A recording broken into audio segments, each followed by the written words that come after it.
The Loomis method is a framework for drawing facial proportions that you could use as a baseline. The intent is for you to manipulate the proportions and placement of facial features while using the default Loomis method as a starting point. Previously, we went over the front view and the side view. Today, we'll go over the 3/4 view. Before we start with this view, let's do a brief overview of how we'll utilize perspective. One of the most important shapes an artist should know how to draw is a cube. We've been using spheres to map the cranium out for the drawings that we've done up until now, and we'll continue to do so, but we'll also use a cube to help show the direction of the head. An important thing to note is that when we're drawing the cube, we'll be drawing it without converging perspective. That means instead of drawing the parallel lines as lines that are converging to a point, we will draw them as actually parallel. In general, this is not a bad approximation to make no matter what angle you're drawing the head at, unless we're trying to do some drawings with curvilinear perspective or a worm's eye view drawing. Although we aren't really worried about converging elements, we'll still worry about overlapping elements. Here we can see an example of the cranium from the front view. This diagram doesn't include converging perspective, so it will give us a good idea of how the cranium will look as we move towards the side view. Next, we have the 15-degree 3/4 view. It should be said here that the cube shown here is not a square that touches the tip of the nose, the top of the skull, and the base of the chin, and the back of the head. Instead, it coincides with the tick marks for the hairline and the tick marks for the base of the nose. This cube is intended to be a guideline to show which direction the head is facing and how much of the side plane we can see. Next, we have a 30-degree 3/4 view. As we move towards the side view, it makes sense that you can see more and more of the side plane. Next, we have the 45-degree 3/4 view. We're at the halfway mark. When we learn about the 3/4 view in this video, this is the position that we'll be using. Notice that the side plane of the head exactly lines up with the left and middle vertical lines on our cube. The right vertical line exactly lines up with the side of the right side of the head. Now let's continue to the 60-degree 3/4 view. We're starting to see some significant overlapping. And for the 75-degree 3/4 view, we see even more. And finally, we have the 90-degree side view. I'm showing you this because I think this is a valuable thing to be aware of. Oftentimes, when I'm trying to learn something using some type of mentor, they'll withhold information and tell me to figure it out, or they'll tell me that I should know how to do this by now and refuse to tell me anything. I want to get you all the information you need. Throw away what you don't need, but fully learn these techniques so you can move on to the next level where you're able to engage in creativity and manipulation when it comes to drawing the head. When that happens, you'll be able to draw any type of head you desire. Without further ado, let's learn how to draw the Loomis method from the 45-degree 3/4 view. Let's draw a sphere and divide it in half. Let's also divide the top and bottom half into 3 sections. Let's use the top tick mark and the bottom tick mark to draw a cube that touches the side of our sphere. On the left side, let's draw an ellipse that touches the top, bottom, and sides of the square. Let's also draw a vertical line at the center of the front of the face on the right side of the cube. Now let's make a horizontal dotted line that represents the vertical placement of the eyes. As a reminder, the eye line is placed halfway between the middle line and the top tick mark we place on the bottom half of the sphere. Let's go just right of this vertical line and draw in the brow ridge that meets up with the eye line.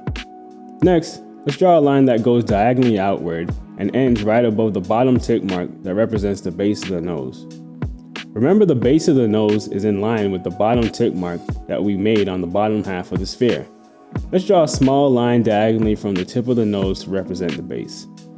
In the front view, we knew that the back of the head was 5 eyes wide, and we can use that fact to estimate the size of the eyes. We can't do that in the 3/4 view because we're looking at the head at an angle. Instead, we know that the front of the face, represented by the right side of the cube we drew, is 4 eyes wide, 3 in the middle, and 2 half eyes on the sides.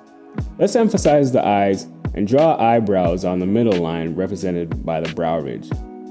Remember that the distance between the hairline and the brow ridge and the nose and the chin are all equivalent. Let's use that fact to place a little chin tick mark at the bottom. Let's draw the far side of the face and bring a line downwards towards the chin. Let's also draw a line downward on the left side of the cube to cut it in half.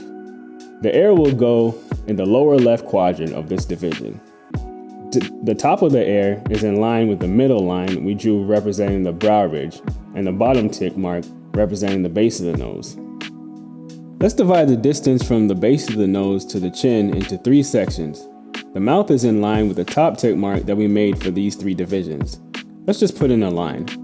Next, let's draw a line downward from the ear until it's in line with the mouth tick mark, and then connect this line to the chin. Remember when we drew the side view, the tip of the nose, the top of the head, the bottom of the chin, and the back of the head fit perfectly into a square. We can guesstimate a little extra arc in the back of the head to accommodate the extra mass at the back of the head. Next up, we'll continue our tradition of learning the Loomis method and then learning about the different planes of the face. Let's draw a sphere, our divisions, our cube, our side plane ellipse, and a tick mark for the chin. We'll start with the eye plane. Let's draw the brow ridge that goes to the eye line and create a horizontal line and then a diagonal line leading back up towards the middle line representing the brow ridge. Now let's create a diagonal line that starts on the top tick mark on the bottom half of the sphere and then goes up to the brow ridge. On the inner part of the eye plane, we can draw a line diagonally downward from the horizontal line we drew on the eye line and make the side plane of the nose by continuing the line downward until it's in line with the top tick mark on the bottom half of the sphere. Draw another horizontal line to complete the eye plane. We can see that 2 line segments are created at the center of the eye plane. Let's draw lines diagonally downwards just above the tick marks that denotes the base of the nose, and use these lines to form rhombuses. Make sure that the top and bottom sides are parallel, and also make sure that the left and right sides are also parallel. For the base of the nose, we can draw lines from the 2 rhombuses we just made downward to the tick marks that denotes the base of the nose.